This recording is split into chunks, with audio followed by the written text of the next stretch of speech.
अस्सलाम वालेकुम, क्या हाल है सब के कैसे हैं सब लोग। आ गई हूँ एक और वीडियो के साथ जिसका मैंने प्रॉमिस किया था।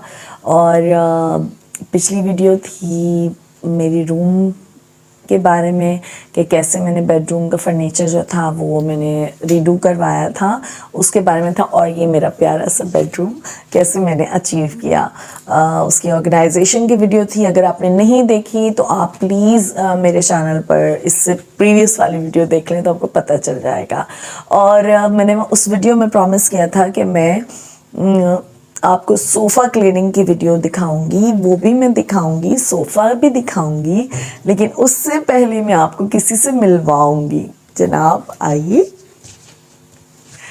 अस्सलाम वालेकुम। मेरी ज़िंदगी की बहुत ही important personality mister Tabish Masood साहब, जिनकी कोऑपरेशन के बगैर मैं अपने मियाँ की कोऑपरेशन के बगैर कुछ भी नहीं कर सकती। Thank you so much Soni for cooperating.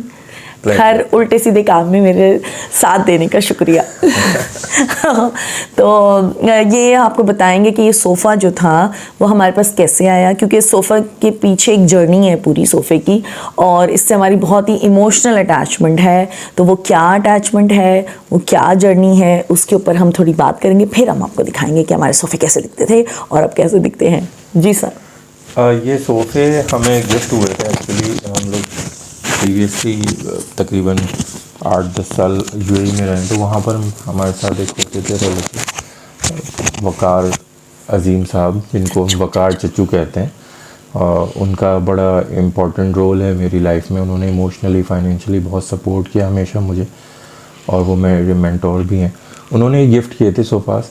तो बस एक बहुत बड़ा रीज़न ये है, एक्चुअली 2 वजूहत हैं इन सोफ़ों को चेंज ना करने की। एक तो ये कि उन्होंने गिफ्ट किए थे, दूसरा ये कि जो मजबूती इन सोफ़ों की, वो आज की डेट में इतने मजबूत सोफ़े अच्छे प्राइस में मिलना मुश्किल है, बहुत एक्सपेंसिव मिलते हैं। जी बिल्कुल, इसके पीछे बड़ी ही इमोशनल अटैचमेंट इस तरह से कि जब मैं फ़र्स्ट टाइम विज़िट पर गई तो मैं रानी बाजी और वकार चचू के घर में रुकी थी और इन सोफ़ों पे मैंने बहुत टाइम गुजारा था, क्योंकि उस वक्त सिर्फ हुज़ैफ़ा था मेरे साथ और मेरी शज़ीन होने वाली थी। तो ताबिश से सुबह ऑफिस से ले जाते थे तो मैं होती थी, ये सोफ़े होते थे और टीवी होता था। तो एक तो ये है। फिर उसके बाद हम जब मैं फ़र्स्ट टाइम शिफ्ट हुई तो मेरे स्टूडियो फ्लैट में ये सोफ़े थे।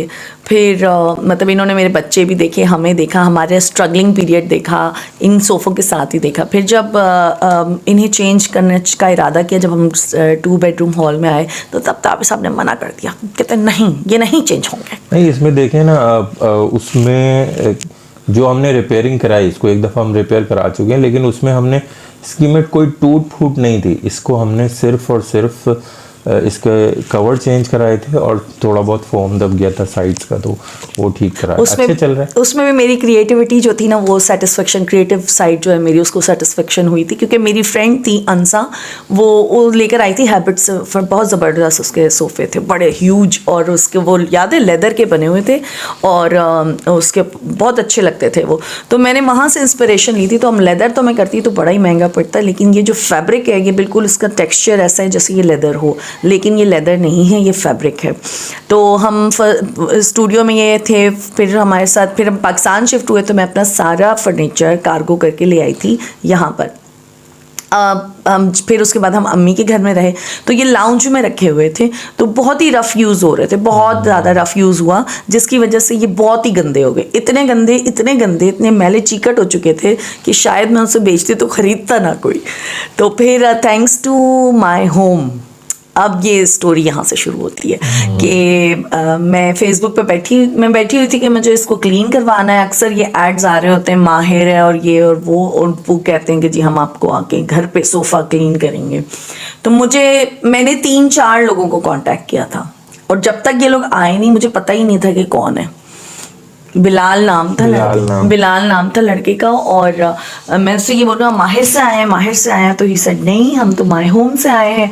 और फिर बहुत अच्छे थे, पंक्चुअल थे, मतलब सबसे अच्छी क्वालिटी ये कि सबसे पहले उन्होंने रिप्लाई किया, फिर उसके बाद उसके बाद मुझे दूसरों ने रिप्लाई किया था, लेकिन इनके प्राइस बहुत रीज़नेबल थे। फिर उसके बाद ये कि ये टाइम पर आ गए, इन्होंने 1 घंटा वेट किया जबकि हमारी लाइट नहीं थी, लाइट हमारी लाइट गई हुई थी। और 1 घंटा इन्होंने वेट किया, उसके बाद इन्होंने क्लीनिंग की और माशाल्लाह they did a wonderful job. बहुत ज़बरदस्त। क्या ख्याल है? बहुत अच्छे साफ किए हैं, है ना? बहुत अच्छे। और अगले 10 साल तक गंदे नहीं करने अब सुनिए। Let's see. उसके बाद मैंने उस पर कवर चढ़ा दिया। अब मैं आपको सोफे दिखाऊंगी कि वो कैसे हो गए हैं, वो पहले कैसे थे और वो अब कैसे हैं। और thank you so much for watching and thank you so much for Pleasure. Joining my YouTube channel. It's my pleasure to join you. और please like share, Please like, please. like, And share share, as well. subscribe, and watch the video 3 times a day. Thank you. Thank Keep you. watching. अल्लाह हाफिज। तो जनाब ये हैं सोफ़े, इनकी हालत देखें, इतने गंदे, इतने मैले, इतने चिकट हो चुके हैं ये, क्योंकि बच्चे इस पर चढ़ते भी थे, पाँव हाथ गंदे होते थे, बहुत ही गंदी जो मैल हो जाती है तो उसका जो निशान से हो जाती है। तो फर्स्ट टाइम मैंने पहले वैक्यूम किया उनको अच्छी तरीके से, ये लगा दिया था,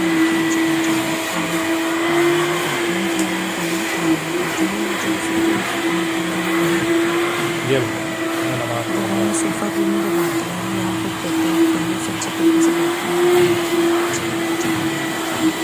क्योंकि उसके अंदर मट्टी होती है, अगर आप उसके ऊपर क्लीन करवाएंगे। क्या कह रहे हो? कुशन नहीं साफ करोगे? जम जाती है वो और प्रोमिनेंट हो जाती है। फिर पहले वैक्यूम करते हैं, फिर उसके बाद अच्छी तरीके से सोप से मैंने सोप लगाया, फिर उसके बाद फिर मशीन की मदद से जिसके आगे ब्रश लगे होते हैं तो अच्छी तरीके से मैंने जो है वो ब्रश किया, उसकी अच्छी तरह से उसकी सफाई की। तो ये देखें आप, इस तरीके से सोप लग रहा था। फिर उसके बाद डीप मशीन से अच्छी तरीके से ये क्लीन हो रहा है।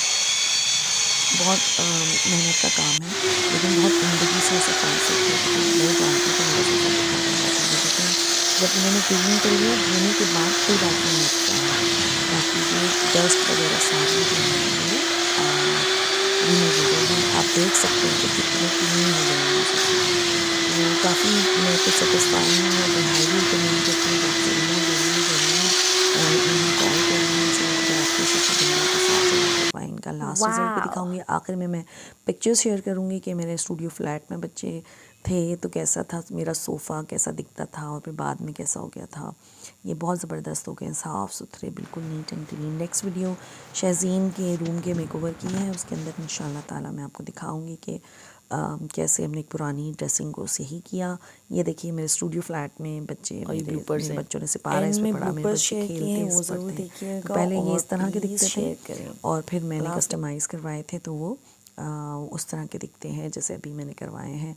और मेरे बच्चों की सालगिरहें और सब कुछ इसके ऊपर हुआ। फिर ये 2 बेडरूम हॉल में ये मेरे सोफ़े इस तरह से दिखते थे। और thank you so much for watching and keep sharing and please like my videos.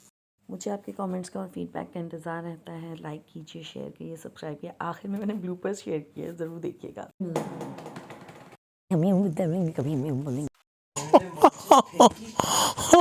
ये चूल्हे जाने के बाद मास्क यहाँ आया हूँ, वापस गया हूँ, पूरे कपड़े पे आग लगी है।